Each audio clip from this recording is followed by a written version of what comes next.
الحمد للہ رب العالمین والصلاة والسلام علی سید الانبیاء والمرسلین اما بعد فاعوذ باللہ من الشیطان الرجیم بسم اللہ الرحمن الرحیم یا ایہا الذین آمنوا اذا ناجیتم الرسول فقدموا بین یدی نجواکم صدقہ ذالک خیر لکم واطہر فإن لم تجدوا فإن اللہ غفور رحیم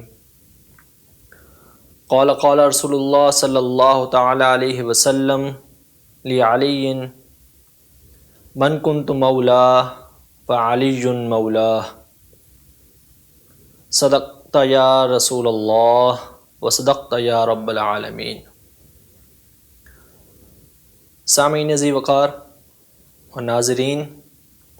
ماہ رجب المرجب اپنی حیثیت میں اسلامی سال کا، قمری اور ہجری سال کا ایک ایسا مہینہ ہے جس کے اندر بہت ساری خصوصیات ہیں۔ شب معراج بھی، جو آقا علیہ الصلوۃ والتسلیم کو معراج نصیب ہوئی، وہ بھی اسی ماہ مقدس کے اندر ہے۔ اور جو ایک بڑی خصوصیت ہے وہ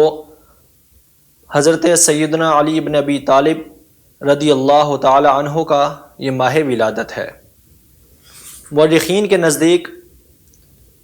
ماہ رجب المرجب کی 13 تاریخ کو حضرت سیدنا علی المرتضیٰ رضی اللہ تعالی عنہ کی ولادت ہوئی۔ آپ مکہ مکرمہ میں پیدا ہوئے۔ آپ کی تاریخ میں مورخین کا اگرچہ اختلاف ہے، بعض نے کہا کہ آپ آقا علیہ الصلوۃ والسلام کی بعثت سے 15 سال پہلے، بعض نے کہا 10 سال پہلے، لیکن یہ متفق ہیں کہ آپ کی ولادت جو ہے وہ مکہ مکرمہ میں ہوئی اور رجب المرجب کے مہینے میں ہوئی۔ 13 رجب المرجب کا قول جو ہے وہ زیادہ مشہور ہے۔ حضرت علی المرتضیٰ رضی اللہ تعالی عنہ وہ شخصیت ہیں، وہ صحابی رسول ہیں جن کے بے شمار مناقب بیان ہوئے ہیں۔ حضرت سیدنا امام احمد بن حنبل رضی اللہ تعالی عنہ فرماتے ہیں لم ينقل لأحد من الصحابہ ما نقل لعلی۔ آقا علیہ الصلوۃ والتسلیم کے صحابہ کرام میں سے کسی کے لیے بھی اس قدر اتنے زیادہ مناقب بیان نہیں کیے گئے جتنے سیدنا علی المرتضیٰ شیر خدا کرم اللہ تعالی وجہہ الکریم کے لیے بیان کیے گئے۔ اس کی ایک خاص وجہ یہ بھی تھی، جس کو امام حجر العسقلانی نے اپنی الاصابہ کے اندر بیان فرمایا ہے، کہ حضرت علی المرتضیٰ رضی اللہ تعالی عنہ کے مناقب زیادہ بیان کرنا اس کا سبب یہ تھا کہ بنو امیہ کے دور کے اندر، اور کسی کے لیے نہیں لیکن حضرت سیدنا علی المرتضیٰ رضی اللہ تعالی عنہ کو ایک سب و شتم کرنے کا، آپ کے اوپر معاذ اللہ کیچڑ اچھاڑنے کا، آپ کے خلاف بولنے کا، آپ کو گالیاں دینے کا ایک حکومتی سطح پر اور نچلی سطح پر بھی ایک رواج پڑنا شروع ہو گیا۔ تو اس دور کے پھر جو علماء حق تھے، جو صالحین حق تھے، جو محدثین تھے، جن میں امام احمد بن حنبل ہیں، امام نسائی ہیں، اور آپ سے پہلے امام شافعی ہیں، تو یہ جو بزرگان دین تھے، انہوں نے آقا علیہ الصلوۃ والسلام کی احادیث طیبہ سے حضرت علی المرتضیٰ شیر خدا کرم اللہ تعالی وجہ الکریم کے مناقب پر کتابیں بھی لکھیں اور آپ کے مناقب کو بہت زیادہ بیان بھی کیا۔ کیوں؟ اس لیے کہ ان کے مقابلے میں حضرت علی المرتضیٰ رضی اللہ تعالی عنہ کو سب و شتم کرنے والے بہت سے لوگ موجود تھے۔ آقا علیہ الصلوۃ والسلام کے کسی اور صحابی کو اس دور میں سب و شتم نہیں کیا گیا، اہل بیت اطہار کو اور خاص کر حضرت علی المرتضیٰ رضی اللہ تعالی عنہ کو کیا جاتا تھا۔ اور دوسرا، حضرت علی المرتضیٰ رضی اللہ تعالی عنہ کے بے شمار مناقب ہیں، جن میں سے میں نے ایک آیہ کریمہ آپ کے بارگاہ میں تلاوت کی ہے۔ اللہ تبارک و تعالی نے سورہ مجادلہ آیت نمبر 12 میں یہ جو آیت نازل ہوئی، اللہ تبارک و تعالی نے ارشاد فرمایا یا ایھا الذین آمنوا اذا ناجیتم الرسول، اے ایمان والو جب تم نبی اکرم کے پاس آؤ اور ان سے کوئی سرگوشی کرنا چاہو، یعنی ان سے کوئی مسئلہ پوچھنا چاہو، صحابہ آتے تھے وہ آ کے آقا علیہ الصلوۃ والتسلیم سے کان میں یا سرگوشی کرتے ہوئے اپنا مسئلہ دریافت کرتے، حضور انہیں جواب دے دیتے۔ تو اللہ تبارک و تعالیٰ نے فرمایا اے ایمان والو، جو تم نبی اکرم سے سرگوشی کرنا چاہو اور سوال کرنا چاہو، فقدموا بین یدی نجواکم صدقہ، تو آنے سے قبل صدقہ دے کر آؤ، یعنی آقا علیہ الصلوۃ والسلام سے سوال کرو، جو تم نے مسئلہ پوچھنا ہے وہ پوچھو، لیکن اس مسئلے سے پہلے اللہ تبارک و تعالیٰ کی بارگاہ میں کچھ نہ کچھ جو کر سکتے ہو وہ صدقہ دو۔ ذالک خیر لکم وطہر، یہ تمہارے لیے بہتر ہے اور پاکیزہ ہے۔ فَإِن لَّمْ تَجِدُوا فَإِنَّ اللَّهَ غَفُورٌ رَحِيمٌ، اگر تم ایسا نہ کر سکو تو اللہ تبارک و تعالیٰ معاف فرمانے والا ہے۔ جب یہ آیہ کریمہ نازل ہوئی، حضرت سیدنا علی المرتضیٰ شیر خدا کرم اللہ تعالی وجہ الکریم نے یہ آیہ کریمہ سنی تو آپ کے پاس جو کچھ تھا، بعض نے کہا 1 دینار تھا، بعض نے کہا 1 درہم تھا، بہرحال آپ کے پاس جو کچھ تھا آپ نے وہ صدقہ کیا، اور وہ صدقہ کر کے آقا علیہ الصلوۃ والسلام سے سوال پوچھا۔ اور بعض نے فرمایا کہ آپ نے 10 سوال پوچھے، مختلف سوال، یعنی کہ آپ 1 درہم صدقہ کرتے، حضور سے 1 سوال پوچھتے، پھر 1 درہم صدقہ کیا، پھر حضور سے 1 سوال پوچھا۔ تو لیکن یہ ایک ہی وقت میں تھا، ایک ہی چھوٹی سی مجلس میں یہ سب کچھ ہوا۔ جب حضرت علی المرتضیٰ شیر خدا کرم اللہ تعالی وجہ الکریم یہ سب کر چکے، یعنی کہ آپ نے صدقہ دیا اور آقا علیہ الصلوۃ والتسلیم سے سوال پوچھے، حضور نے ان کے جواب عطا فرمائے، یعنی کہ اس آیہ کریمہ پر جب حضرت علی المرتضیٰ نے عمل کر لیا تو اللہ تبارک و تعالیٰ کی طرف سے یہ آیہ کریمہ منسوخ ہو گئی۔ منسوخ یعنی کہ اللہ تبارک و تعالیٰ ایک حکم نازل فرماتا ہے، اور جب اللہ تبارک و تعالیٰ کی منشا ہوتی ہے تو وہ دوسرا حکم نازل فرما دیتا ہے، جس سے پچھلا حکم منسوخ ہو جاتا ہے، یعنی کہ اب پچھلے حکم پر اب عمل نہیں کیا جائے گا۔ لہٰذا یہ قرآن پاک کی وہ آیت ہے جس پر روئے زمین پر تمام صحابہ میں، تمام مسلمین میں، سوائے حضرت علی المرتضیٰ رضی اللہ تعالی عنہ کو کسی اور کو عمل کرنے کا موقع نہیں ملا۔ اس آیت پر صرف اور صرف حضرت علی المرتضیٰ نے عمل کیا ہے اور کسی نے عمل نہیں کیا، جس کو حضرت علی رضی اللہ تعالیٰ عنہ خود بیان فرماتے ہیں۔ امام فخر الدین رازی نے اپنی تفسیر کے اندر لکھا ہے، حضرت علی رضی اللہ تعالیٰ عنہ نے خود فرمایا ان فی کتاب اللہ لآیۃ، کہ بے شک اللہ تبارک و تعالیٰ کی کتاب میں یعنی قرآن پاک میں ایک آیت ہے، ما عمل بہا احد قبلی، میرے سے پہلے اس آیت پر کسی اور نے عمل نہیں کیا، ولا یعمل بہا احد بعدی، اور میرے بعد بھی کسی شخص کو یہ موقع نہیں ملا کہ وہ اس آیت پر عمل کرے، یعنی کہ اللہ تبارک و تعالیٰ نے یہ آیت منسوخ فرما دی۔ اور محدثین نے اور مفسرین نے اس کو بھی حضرت علی المرتضیٰ رضی اللہ تعالیٰ عنہ کا خاصہ لکھا ہے، یعنی کہ یہ آپ کی خصوصیت ہے، یہ آپ کی شان ہے کہ ایک حکم اللہ تبارک و تعالیٰ کی طرف سے نازل ہوا، حضرت علی المرتضیٰ رضی اللہ تعالیٰ عنہ نے اس پر عمل کیا، وہ قرآن پاک کی آیت ہے، اس پر عمل کیا۔ جیسے ہی آپ عمل کر کے فارغ ہوئے، اللہ تبارک و تعالیٰ نے دوسری آیت جو اس آیت سے بالکل متصل ہے، سورہ مجادلہ کی آیت نمبر 13، وہ نازل فرما دی، اور پچھلا حکم یعنی آیت 12 والا حکم منسوخ ہو گیا، اور یہ اس حکم پر عمل کرنا وہ صرف اور صرف حضرت علی المرتضیٰ رضی اللہ تعالیٰ عنہ کا خاصہ رہا اور آپ کا عمل رہا۔ اور فضائل صحابہ کی اگر ہم بات کریں، ہمارے ہاں آج کل یہ تصور دوبارہ بنو امیہ کے دور کی طرح یہ جنم لے رہا ہے کہ شاید حضرت علی کی جو محبت ہے وہ ایک خاص مسلک اور ایک خاص فرقے کے ساتھ جو ہے وہ مختص ہے۔ باقی اگر کوئی حضرت علی کا نام لے گا، کوئی اہل بیت اطہار سے محبت کرے گا، کوئی حضرت علی رضی اللہ تعالیٰ عنہ کے فضائل اور مناقب بیان کرے گا، تو شاید سمجھا جاتا ہے کہ اس کا تعلق کسی اس خاص فرقے کے ساتھ ہے۔ اسی کے اوپر حضرت امام شافعی رحمۃ اللہ تعالیٰ علیہ نے فرمایا تھا، ان کان رفدا حب آل محمد فلیشہد الثقلان انی رافد، کہ اگر اہل بیت اطہار کی محبت، حضرت علی المرتضیٰ کی، سیدہ کائنات کی، امام حسن و حسین رضی اللہ تعالیٰ عنہم کی محبت جو ہے وہ اگر رفد ہے، وہ اگر شیعت ہے، تو خدا کی قسم میں بھی رافضی ہوں۔ اور آج کل بھی ہمارے ہاں بعض کا ایسا ہوتا ہے کہ اگر کوئی شخص حضرت سیدنا علی المرتضیٰ رضی اللہ تعالیٰ عنہ کی شان، آپ کی توصیف، آپ کے مناقب بیان کرتا ہے تو سمجھا جاتا ہے شاید اس کا تعلق دوسرے کسی مسلک سے ہے، اور شاید علماء اہل سنت نے، جو اسلاف اہل سنت گزرے ہیں، جن کو اہل سنت مانتے ہیں، یعنی کہ امام بخاری، امام مسلم، امام احمد بن حنبل وغیرہ، امام ابو حنیفہ وغیرہ، شاید انہوں نے کبھی مناقب اہل بیت بیان ہی نہیں کیے۔ یہ کنسیپٹ اور یہ نظریہ بالکل ہی غلط ہے۔ علماء اہل سنت نے اپنی کتابوں کے اندر اور باقاعدہ کتابوں کے اندر باب باندھے اور پھر الگ سے کتابیں لکھیں جو صرف اور صرف حضرت علی المرتضیٰ شیر خدا رضی اللہ تعالیٰ عنہ کے مناقب اور فضائل پر تھیں۔ انہی میں سے حضرت امام احمد بن حنبل کی ایک کتاب ہے فضائل الصحابہ، جیسے مسند احمد بن حنبل ہے، آپ فضائل الصحابہ کے اندر صحابہ کرام علیہم الرضوان کی شان میں، آپ کے فضائل میں اور آپ کے مناقب میں صرف اور صرف آقا علیہ الصلوۃ والتسلیم کی احادیث کو نقل فرما رہے ہیں، اور اس کے اندر کوئی چیز نہیں آتی، صرف حضور کی احادیث آتی ہیں۔ اس کے اندر امام احمد بن حنبل نے ایک باب باندھا فضائل علی علیہ السلام کا۔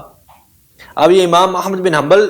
کا عقیدہ اور نظریہ دیکھیں کہ وہ حضرت علی رضی اللہ تعالیٰ عنہ کے نام کے ساتھ علیہ السلام لکھ رہے ہیں، فضائل علی علیہ السلام۔ اس میں آپ فرماتے ہیں کہ مروی ہے عہد الیہ نبی صلی اللہ تعالیٰ علیہ وسلم، یعنی کہ حضرت علی رضی اللہ تعالیٰ عنہ فرما رہے ہیں آقا علیہ الصلوۃ والسلام نے میرے ساتھ یہ وعدہ کیا۔ اب اللہ کے نبی نے یہ وعدہ کیا حضرت علی المرتضیٰ رضی اللہ تعالیٰ عنہ کے ساتھ، کیا وعدہ کیا؟ انہ لا یحبک الا مؤمن، اے علی تمہارے ساتھ سوائے مومن کے اور کوئی محبت نہیں کر سکتا، ولا یبغضک الا منافق، اور سوائے منافق کے کوئی شخص تمہارا بغض نہیں رکھ سکتا۔ گویا کہ آقا علیہ الصلوۃ والسلام نے حضرت علی کی محبت کو ایمان کا حصہ قرار دے دیا۔ اب کوئی شخص مسلمان ہے، کوئی مومن ہے، لیکن اگر اس کے دل میں حضرت علی المرتضیٰ کی یا اہل بیت اطہار کی محبت نہیں ہے تو اس کا ایمان کامل نہیں ہے۔ اگرچہ تمام صحابہ کرام علیہم الرضوان کے ساتھ محبت کرنا، تمام کی اطاعت کرنا، تمام کا ادب کرنا یہ فرض ہے، لیکن آقا علیہ الصلوۃ والسلام یہ جانتے تھے، آقا علیہ الصلوۃ والسلام کو یہ علم ہے کہ حضور کی ذات کے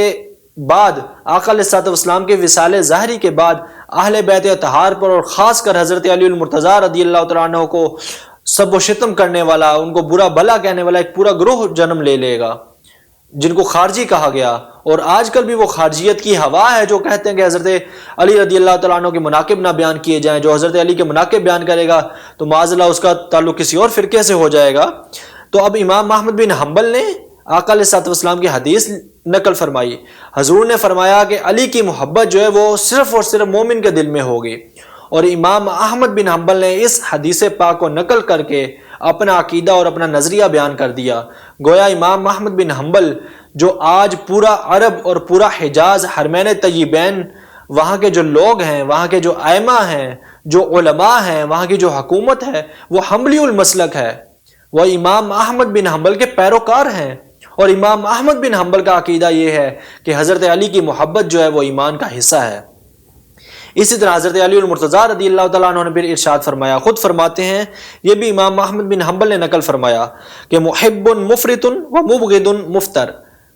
کہ میرے ساتھ محبت کرنے والے بھی کچھ ایسے ہوں گے جو افراد کا شکار ہو جائیں گے، یعنی کہ بہت زیادہ زیادتی کر لیں گے، اور کچھ بغض رکھنے والے ایسے ہوں گے جو بغض کے اندر زیادتی کر لیں گے۔ یعنی کہ حضرت علی رضی اللہ تعالیٰ عنہ سے محبت کرنا، آپ کا ادب کرنا، آپ کی اطاعت کرنا، یہ ایمان کا حصہ بھی ہے اور اہل سنت کا خاصہ بھی ہے، لیکن معاذ اللہ حضرت علی کو نبی بنا دینا، حضرت علی رضی اللہ تعالیٰ عنہ کو خدا بنا دینا، حضرت علی رضی اللہ تعالیٰ عنہ کی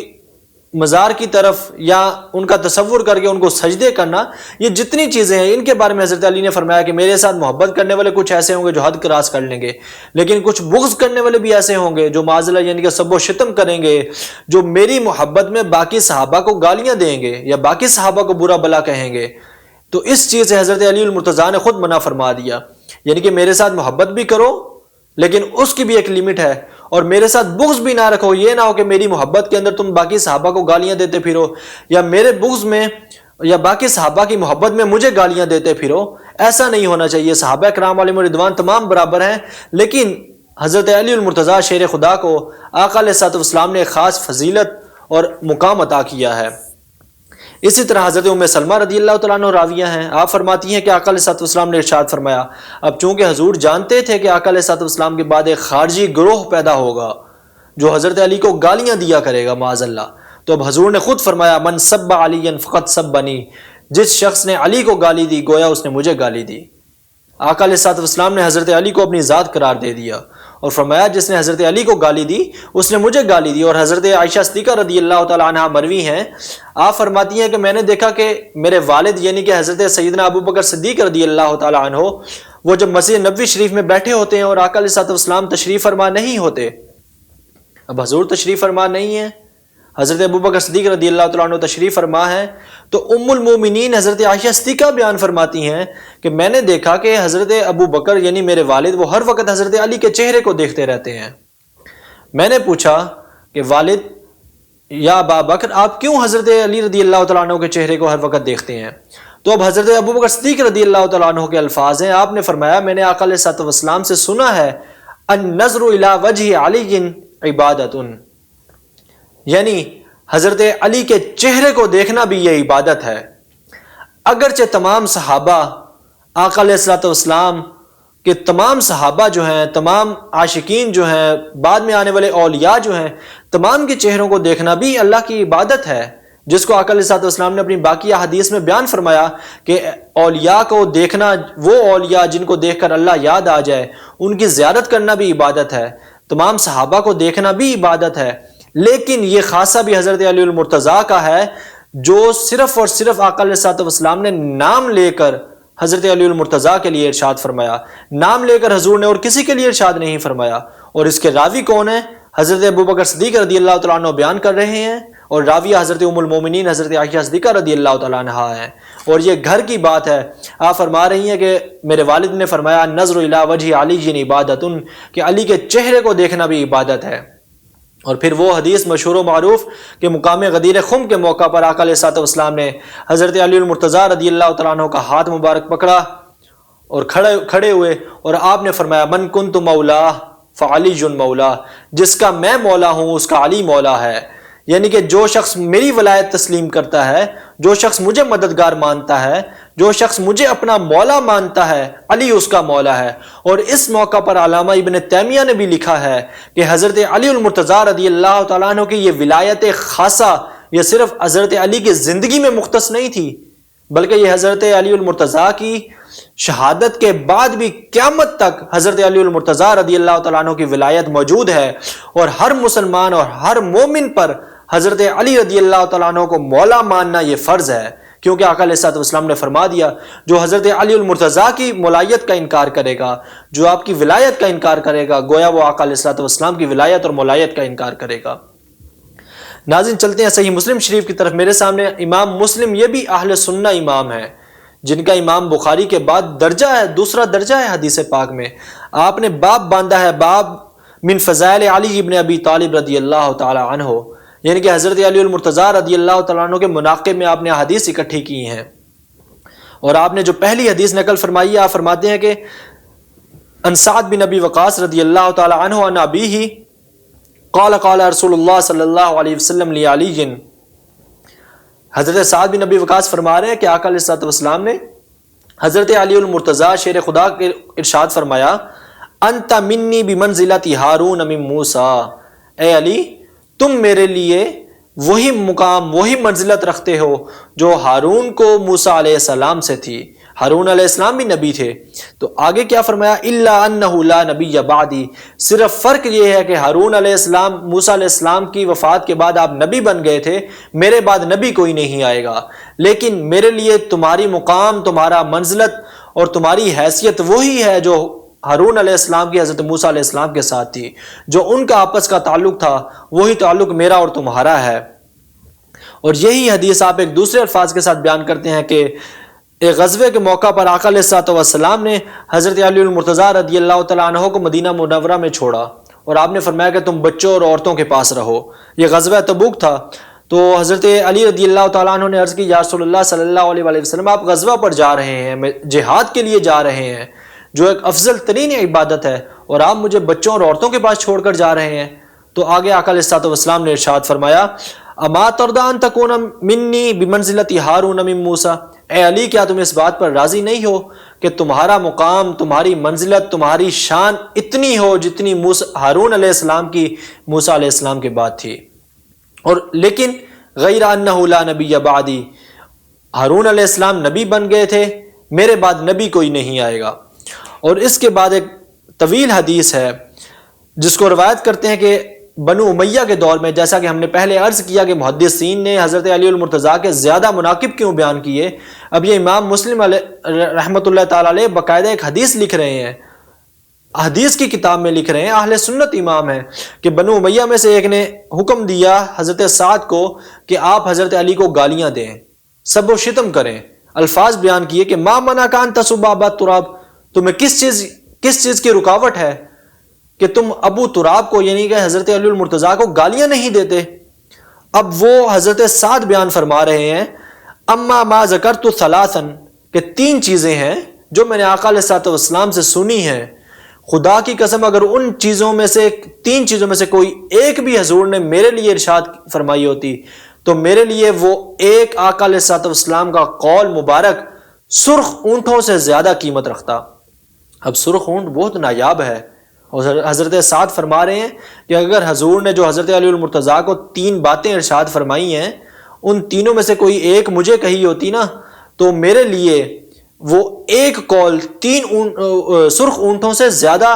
معنی رکھتا، زیادہ قیمت والا ہوتا۔ اب وہ 3 باتیں کون سی ہیں؟ آقا علیہ الصلوۃ والسلام نے، اب وہ پیشے والی حدیث کہ آقا علیہ الصلوۃ والسلام نے حضرت علی المرتضیٰ رضی اللہ تعالیٰ عنہ کو مدینہ منورہ میں چھوڑا اور جہاد کے لیے گئے، غزوہ تبوک کے لیے گئے۔ حضرت علی المرتضیٰ نے عرض کی، یا رسول اللہ آپ مجھے چھوڑ کر جا رہے ہیں۔ اب یہ پہلی بات ہے کہ علی کیا تم اس بات پر راضی نہیں ہو؟ تمہاری شان، تمہارا مقام اور تمہاری منزلت میرے لیے وہی ہو جو ہارون علیہ السلام کی حضرت موسیٰ علیہ السلام کے لیے تھی۔ اب دوسرا قول، دوسری چیز جو ارشاد فرمائی وہ یہ یوم خیبر کے موقع پر جب غزوہ خیبر ہوا، آقا علیہ الصلوۃ والسلام نے فرمایا لَأُعْطِيَنَّ الرَّایَةَ رَجُلًا، اب آقا علیہ الصلوۃ والسلام نے خود ارشاد فرمایا کہ میں کل جھنڈا اس شخص کے ہاتھ میں دوں گا۔ اب پہلے ارشاد فرمایا کہ وہ اللہ اور اللہ کے رسول سے محبت کرتا ہے، اور صرف یہاں تک نہیں، اللہ اور اللہ کے رسول سے محبت کرتا ہے بلکہ اللہ اور اللہ کا رسول بھی اس سے محبت کرتے ہیں۔ ابھی حضور نے نام نہیں لیا۔ جب اگلا دن آیا تو آپ نے فرمایا کہ حضرت علی رضی اللہ تعالیٰ عنہ کو بلایا جائے۔ عرض کی گئی یا رسول اللہ ان کی آنکھ میں جو ہے وہ تکلیف ہے، مرض ہے۔ آقا علیہ الصلوۃ والسلام تشریف لائے، فبصق فی عینہ ودفع الرایۃ الیہ، آقا علیہ الصلوۃ والسلام نے اپنا لعاب دہن حضرت علی المرتضیٰ رضی اللہ تعالیٰ عنہ کی آنکھ مبارک میں لگایا، آپ کی آنکھ فوراً ٹھیک ہو گئی۔ اور پھر آقا علیہ الصلوۃ والسلام نے وہ جھنڈا، وہ علم جو تھا وہ حضرت علی المرتضیٰ کو دیا، اور پھر حضرت علی المرتضیٰ میدان میں گئے، آپ نے جا کر جو ہے وہ جنگ لڑی، حتیٰ کہ ففتح اللہ علیہ، اللہ تبارک و تعالیٰ نے حضرت علی المرتضیٰ رضی اللہ تعالیٰ عنہ کے ہاتھ سے مسلمانوں کو فتح نصیب فرمائی۔ اب دیکھیے اس نقطے کے اندر، اس جملے کے اندر جو آقا علیہ الصلوۃ والسلام نے پہلے ارشاد فرما دیا، ایک تو یہ علم غیب ہے آقا علیہ الصلوۃ والسلام کا، فرمایا میں کل اس شخص کو جھنڈا دوں گا جو اللہ اور اللہ کے رسول سے محبت بھی کرتا ہے اور اللہ اور اللہ کا رسول بھی اس سے محبت کرتے ہیں، اور وہ جس کے ہاتھ میں جھنڈا دوں گا وہ فتح کر کے بھی آئے گا۔ یہ علم غیب تھا، اور اگلے دن آقا علیہ الصلوۃ والسلام نے تمام صحابہ کرام میں سے وہ جھنڈا حضرت علی المرتضیٰ کو عطا کیا، اور آپ گئے اور آپ نے جا کے مرحب سے وہ مارکہ کیا، اس سے جنگ لڑائی کی، حتیٰ کہ اس کو قتل کر دیا اور خیبر فتح ہو گیا۔ تو یہ حضرت سعد بیان فرما رہے ہیں حضرت علی المرتضیٰ رضی اللہ تعالیٰ عنہ کی 3 خاص خصوصیات، جن پر آپ نے فرمایا کہ اگر ان میں سے کوئی ایک قول بھی حضور نے میرے بارے میں کہا ہوتا تو مجھے سرخ اونٹوں سے زیادہ پیارا ہوتا۔ تیسرے جو قول ہے جو حضرت سعد رضی اللہ تعالیٰ عنہ بیان فرما رہے ہیں وہ یہ کہ جب آیت مباہلہ نازل ہوئی، آیت مباہلہ یہ ہے کہ ناظرین کہ اللہ تبارک و تعالیٰ نے آقا علیہ الصلوۃ والسلام کو حکم دیا، جب عیسائیوں نے حضور پر اعتراضات کیے اور کہا کہ ٹھیک ہے آپ ہمارے ساتھ میدان میں آ جائیں، ہم دعا کریں گے کہ جو حق پر ہوگا وہ بچ جائے گا، اللہ تبارک و تعالیٰ نے آیہ کریمہ نازل فرمائی، اس کو آیت مباہلہ کہتے ہیں۔ اعوذ باللہ من الشیطان الرجیم، ندعو ابناءنا وابناءکم ونساءنا ونساءکم وانفسنا وانفسکم ثم نبتہل فنجعل لعنت اللہ علی الکاذبین، یعنی کہ آپ اپنے بیٹوں کو لے آئیں، ہم اپنے بیٹوں کو لے آئیں گے، آپ اپنی عورتوں کو لے آئیں، ہم اپنی عورتوں کو لے آئیں گے، آپ اپنے مردوں کو لے آئیں، ہم اپنے مردوں کو لے آئیں گے، اور پھر یہاں پر اکٹھے ہوں گے، ثم نبتہل، پھر ہم مباہلہ کریں گے، پھر جو جھوٹا ہوگا اس پر اللہ تبارک و تعالیٰ کی لعنت ہو جائے گی۔ یہ عیسائیوں کی طرف سے کہا گیا، اللہ تبارک و تعالیٰ نے آیہ کریمہ نازل فرمائی۔ اب جب یہ آیت نازل ہوئی، آقا علیہ الصلوۃ والسلام کس کو لے کر گیا ابنائنا کے مقابلے میں؟ نسائنا کی جگہ پر، اور باقی جو فرمایا کہ آپ خود آ جائیں، انفسنا وانفسکم، اب آقا علیہ الصلوۃ والسلام نے ابنائنا کے اندر حضرت امام حسن اور حضرت امام حسین کو لیا۔ امام حسین رضی اللہ تعالیٰ عنہ کے بارے میں محدثین فرماتے ہیں، مورخین فرماتے ہیں کہ آپ کی عمر مبارک اس وقت ابھی چھوٹی تھی، تو آقا علیہ الصلوۃ والسلام نے انہیں گود میں اٹھا لیا، اور ساتھ حضرت سیدہ کائنات سیدہ فاطمہ الزہرا سلام اللہ علیہا کو لیا، اور حضرت علی المرتضیٰ کو لیا۔ گویا کہ یہ 5 تن، جن میں ایک آقا علیہ الصلوۃ والسلام ہیں، حضرت علی المرتضیٰ ہیں، سیدہ کائنات ہیں، امام حسن ہیں، امام حسین ہیں، جب یہ 5 تن اکٹھے ہو گئے تو پھر آقا علیہ الصلوۃ والسلام نے ارشاد فرمایا، اللہم ہؤلاء اہلی، اے اللہ یہ میرے اہل ہیں، یہ میرے اہل و عیال ہیں، یہ میرے اہل بیت ہیں۔ اور جب آپ 5 تن اکٹھے ہو کر عیسائیوں کے ساتھ مباہلہ کرنے کے لیے گئے تو عیسائیوں نے، ان کے پادریوں نے آپس میں بات کی کہ خدا کی قسم یہ جو لوگ آ رہے ہیں، اگر آج ان کے ساتھ ہم نے مباہلہ کر لیا اور انہوں نے عیسائیوں کے لیے بد دعا کر دی تو قیامت تک کے لیے کوئی عیسائی باقی نہیں بچے گا۔ تو وہ مباہلہ انہوں نے درمیان میں ہی چھوڑا اور بھاگ نکلے۔ یہ حضرت، اور ان کے اندر حضرت سعد رضی اللہ تعالیٰ عنہ بیان فرماتے ہیں، یہ حضرت علی المرتضیٰ کی خصوصیات ہیں۔ یہ وہ 3 چیزیں جو آقا علیہ الصلوۃ والسلام نے کسی اور صحابی کے لیے نہیں فرمائی۔ ایک کہ تم میرے لیے وہی حیثیت رکھتے ہو جو ہارون علیہ السلام موسیٰ علیہ السلام سے رکھتے تھے۔ دوسرا، آقا علیہ الصلوۃ والسلام نے حضرت علی کے لیے خود فرمایا کہ علی وہ ہے جس سے اللہ اور اللہ کا رسول بھی محبت کرتا ہے، اور وہ اللہ اور اللہ کے رسول سے محبت کرتا ہے۔ اور پھر آیت مباہلہ کے اندر آقا علیہ الصلوۃ والسلام نے حضرت علی کو، حضرت سیدہ کائنات کو اور امام حسنین کریمین کو لیا، اور آپ نے جا کر عیسائیوں کے ساتھ مباہلہ کیا جو اسلام اور عیسائیت کے درمیان فرق ٹھہرا۔ اور اس کے بعد اگلی حدیث پاک پر چلتے ہیں۔ آقا علیہ الصلوۃ والسلام نے، وہ بھی یہی بیان فرما رہے ہیں کہ آقا علیہ الصلوۃ والسلام نے حضرت علی المرتضیٰ رضی اللہ تعالیٰ عنہ کو بلایا۔ اب یہ طویل حدیث ہے۔ حضرت علی المرتضیٰ کو بلایا اور پوچھا، کہا کہ اے علی جاؤ میدان جنگ میں اور جا کر مقابلہ کرو غزوہ خیبر کے موقع پر۔ آپ نے عرض کی یا رسول اللہ میری آنکھ میں تکلیف ہے۔ آقا علیہ الصلوۃ والسلام نے اپنا لعاب دہن لگایا، حضرت علی المرتضیٰ رضی اللہ تعالیٰ عنہ کی آنکھ فوراً ٹھیک ہو گئی۔ اب حضرت علی المرتضیٰ رضی اللہ تعالیٰ عنہ چلتے چلتے رکے اور پوچھا یا رسول اللہ صلی اللہ تعالیٰ علیہ وسلم میں کس بنیاد پر جھگڑا کروں، میں کس بنیاد پر یعنی کہ جہاد کروں؟ تو آقا علیہ الصلوۃ والسلام نے فرمایا جب تک وہ کلمہ نہ پڑھ لیں یا جب تک وہ ختم نہ ہو جائیں۔ تو حضرت علی المرتضیٰ رضی اللہ تعالیٰ عنہ گئے اور جا کر آپ نے مارکہ کیا، جا کر آپ نے میدان جنگ میں اترے، جہاد کیا اور مرہب کو قتل کیا، اور اس طرح سے خیبر فتح ہو گیا۔ اور یہ اگلی احادیث امام مسلم رحمۃ اللہ تعالیٰ علیہ نے حضرت علی رضی اللہ تعالیٰ عنہ کی شان میں ہی لکھی۔ اور پھر ایک طویل حدیث ایک اور ہے جس کے اندر ایک صحابی رسول دوسرے صحابی کے پاس تشریف لایا۔ اب ان کی عمر جو تھی وہ تھوڑی کم تھی، یہ ایک تابعی کو ساتھ لے کر ایک بزرگ صحابی کی بارگاہ میں گئے۔ وہ کون ہیں؟ وہ فرماتے ہیں کہ انا و حسین ابن صبرہ، یعنی کہ یزید بن حیان کہتے ہیں کہ میں اور حضرت حسین، امام حسین نہیں، حضرت حسین بن صبرہ اور عمر بن مسلم حضرت زید بن ارقم رضی اللہ تعالیٰ عنہ کے پاس گئے۔ اب یہ 3 بندے اکٹھے ہوئے، یہ صحابی ہیں، تابعی ہیں، یہ حضرت زید بن ارقم جو صحابی رسول ہیں ان کے پاس گئے اور جا کر عرض کرنے لگے کہ آپ بہت عظیم شخصیت ہیں، کہ آپ نے آقا علیہ الصلوۃ والسلام کو دیکھا ہے، آپ نے حضور سے حدیث سنی ہے، آپ نے آقا علیہ الصلوۃ والسلام کے ساتھ غزوات کیے ہیں، آپ نے آقا علیہ الصلوۃ والسلام کے ساتھ نمازیں پڑھی ہیں، اب ہمیں بھی کوئی آقا علیہ الصلوۃ والسلام کی حدیث سنائے، ہمیں کوئی آقا علیہ الصلوۃ والسلام کا قول سنائے۔ تو انہوں نے فرمایا کہ میری عمر زیادہ ہو گئی ہے، میں جو کچھ تمہیں سنا سکوں حضور کے اقوال میں سے، آقا علیہ الصلوۃ والسلام کی احادیث میں سے، انہیں قبول کرنا، اور جو نہ سنا سکوں ان کے لیے مجھے مکلف نہ ٹھہرانا۔ اب وہ کیا بیان فرما رہے ہیں؟ جو پہلا قول انہوں نے بیان کیا آقا علیہ الصلوۃ والسلام کا، فرمایا آقا علیہ الصلوۃ والسلام نے مقام غدیر خم پر جو مکہ اور مدینہ کے درمیان ہے، حضور کھڑے ہوئے وہاں پر مقام غدیر خم پر، جہاں پر آقا علیہ الصلوۃ والسلام نے ارشاد فرمایا تھا من کنت مولا فہذا علی مولا، یا من کنت مولا فعلی مولا، جس کا میں مولا ہوں اسی کا علی مولا ہے۔ اب یہ ایک اور چیز اسی کے اندر اضافہ کر رہے ہیں کہ آقا علیہ الصلوۃ والسلام مقام غدیر خم پر کھڑے ہوئے، حضور نے اللہ تبارک و تعالیٰ کی حمد کی، ثنا کی، اور پھر ہمیں نصیحتیں کی، اور پھر فرمایا، اب آقا علیہ الصلوۃ والسلام نے فرمایا تمہارے اندر 2 چیزیں چھوڑی جا رہا ہوں،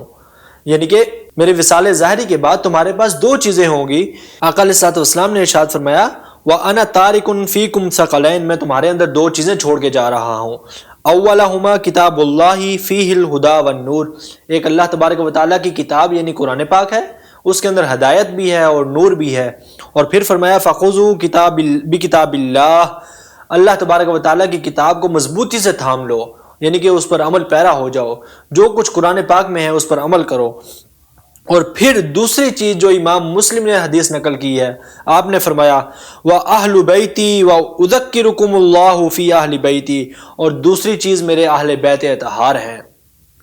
اب آقا علیہ الصلوۃ والسلام نے ارشاد فرمایا، حضرت زید بن ارقم رضی اللہ تعالیٰ عنہ فرما رہے ہیں، امام مسلم اس حدیث کو اپنی مسلم کے اندر روایت کر رہے ہیں کہ حضور نے فرمایا میں تمہارے اندر دو چیزیں چھوڑ کے جا رہا ہوں، ایک کتاب اللہ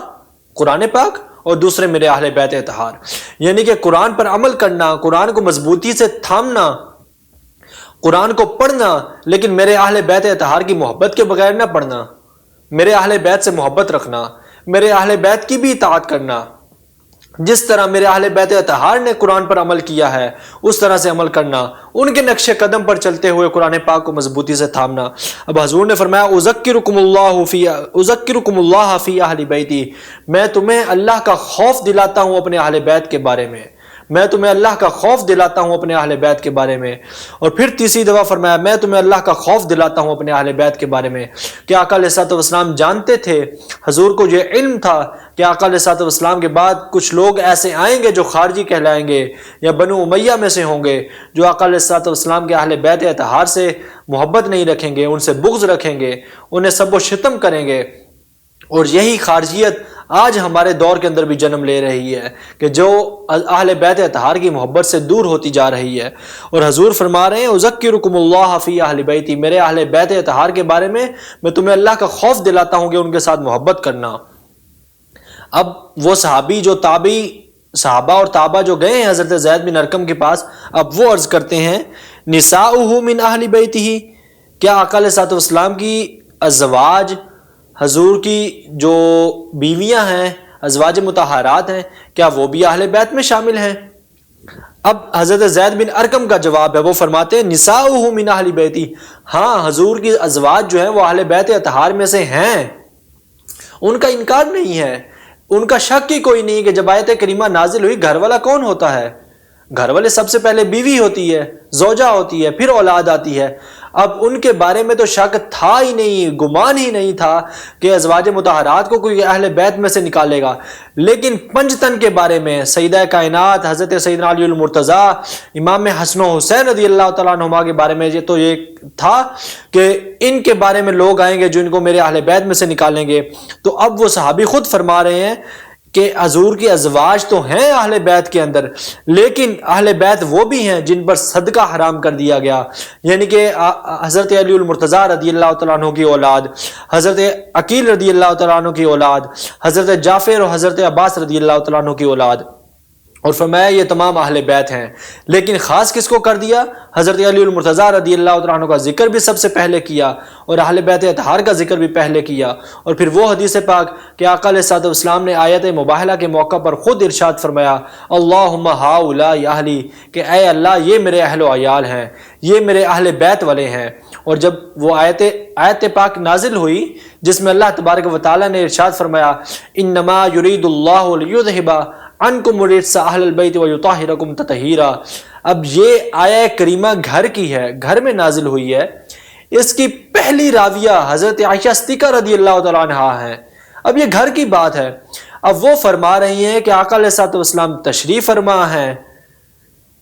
حضرت امام حسین آئے، حضور نے کالی کملی اوڑی ہوئی ہے، آقا علیہ الصلوۃ والسلام نے کملی کھولی، امام حسین کو کملی کے اندر لے لیا، پھر امام حسن آئے، ان کو بھی اپنی کالی کملی کے اندر لے لیا، سیدہ کائنات تشریف لائیں، آقا علیہ الصلوۃ والسلام نے انہیں بھی کالی کملی کے اندر لے لیا،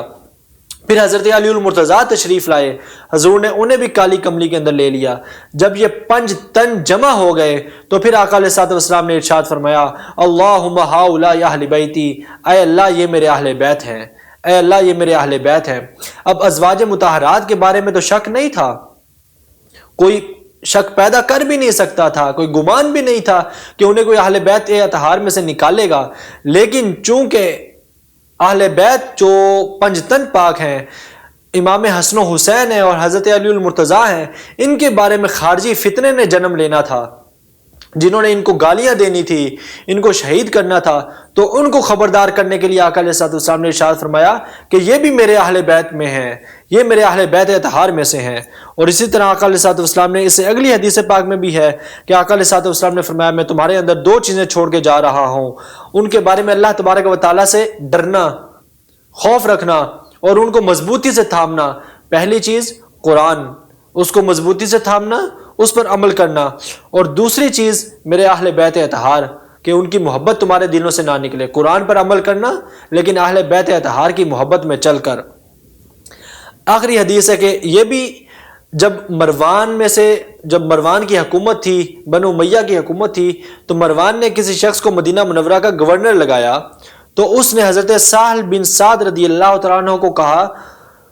این یشتم علی، کہ حضرت علی کو گالی دو، شتم کرو، سب و شتم کرو۔ اب وہ فابا سہل، حضرت سہل رضی اللہ تعالیٰ عنہ نے انکار کر دیا۔ آپ نے فرمایا کہ میں حضرت علی رضی اللہ تعالیٰ عنہ کو گالی نہیں دوں گا۔ اب وہ مروان کا چیلا یا مروان نے جو گورنر لگایا تھا وہ کیا کہہ رہا ہے؟ وہ کہتا ہے